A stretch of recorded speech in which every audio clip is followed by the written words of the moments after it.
Hello. வணக்கம். Hello, வணக்கம் sir. வணக்கம், சொல்லுங்க. இந்த தம்பி இந்த எஸ்பிஎம் கம்பியெல்லாம் பையன் பஸ் ஓட்டிருந்தான் ஒரு 2 வருஷமா. சரி. இப்ப இடையில போன மாசம் 31 திருநெல்வேலியில அடிபட்டு இறந்து போயிட்டான். ஆ.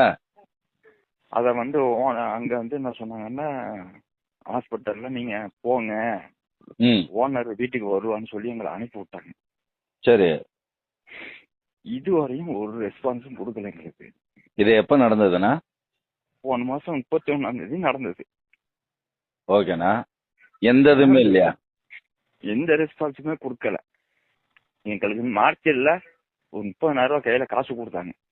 சரி. ஈம சடங்கு வச்சுங்க, ஓனர் வெளிநாட்டுல இருக்காரு, நாங்க வந்தோன்னா ஓனர் சொல்லிட்டு ஓனர் அழைச்சிட்டு வரணும்னு சொல்லிருந்தாங்க. ஓகே.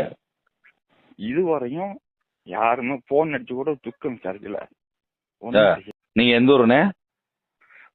திருவாரூர் மாவட்டம். திருவாரூர் மாவட்டம். ஆமா.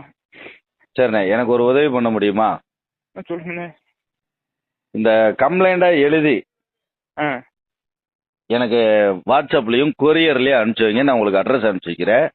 டிஎன் ஆல் டிரைவர் அசோசியேஷனுக்கு இந்த தகவலை நாங்க கோரிக்கை மனுவா வைக்கிறோம் அப்படின்னு சொல்லி போட்டு, சரிண்ணே, நடந்த சம்பவம், உங்க பையன் பேரு, உங்க பையனுடைய லைசன்ஸ் நம்பரு, சரிண்ணே, ஆதார் கார்டு நம்பரு, எனக்கு என்ன சம்பவம் நடந்துச்சோ அது எந்த டிரான்ஸ்போர்ட், சரிண்ணே, அப்படின்ற நடந்த விஷயங்களை பூரா எழுதி இதுக்கு என்னன்னு இந்த சங்கம் கேட்டு கொடுங்க அப்படின்னு சொல்லி எனக்கு ஒரு லெட்டரா போட்டு அனுப்பிச்சு வைங்க. இல்ல வீடியோவாவது போட்டு விடுங்க. ரெண்டுல எது பண்ணினாலும் எனக்கு ஓகே தான். ஏன்னா இப்பதான் ஒரு இதுல போய் அடிபட்டு வந்திருக்கேன். ஒவ்வொரு இதுலயும் இப்படி சொல்றாங்க. நானும் ஆத்திரப்பட்டு அவசரப்பட்டு போறேன்.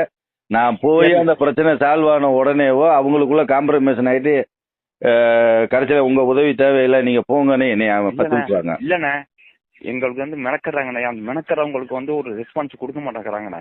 சரிண்ணே, ஓகே. தம்பியோட எஃப்ஐஆர் காப்பியெல்லாம் என்கிட்ட இருக்க வேண்டாம், உங்களுக்கு அனுப்பி விடுறேன், நீங்க பாருங்க. இந்த தம்பியோட போட்டோ, எஃப்ஐஆர் காப்பி. சரிண்ணே. சரிங்களா? அந்த வண்டியில இருந்து இன்சூரன்ஸ் எடுத்து கொடுக்கறது மட்டும் இல்லாம அந்த ஓனர்கிட்டையும் நான் ஏதாவது வாங்கி தரேன். சரிண்ணே, சரிண்ணே. சரிங்களா? சரிண்ணே, ஓகேண்ணே. எனக்கு ப்ராப்பரா நீங்க அனுப்பிச்சு வச்சீங்கன்னா நான் அதுக்கான வேலையை பார்த்து கொடுக்க முடியும். அது அப்படியே ஒரு ரெக்கார்டிங் மாதிரி எனக்கு போட்டீங்கன்னா அது கேட்டு அது எழுத சொல்லிடுவேன். இது மாதிரி செய்யுங்கண்ணே எனக்கு. ஓகேண்ணே, நான் உங்களுக்கு அனுப்பிச்சு எல்லா டீட்மெண்ட் உங்களுக்கு எல்லா டாக்குமெண்ட்ஸும் உங்களுக்கு நான் வாட்ஸ்அப்ல அனுப்பி விட்றேன், கொரியர் போட்டு விட்டுறேன். எல்லா டாக்குமெண்ட்ஸுமே அனுப்பி வைக்கிறேன் பாருங்க. ஓகேண்ணே, அனுப்பிச்சு வைங்க.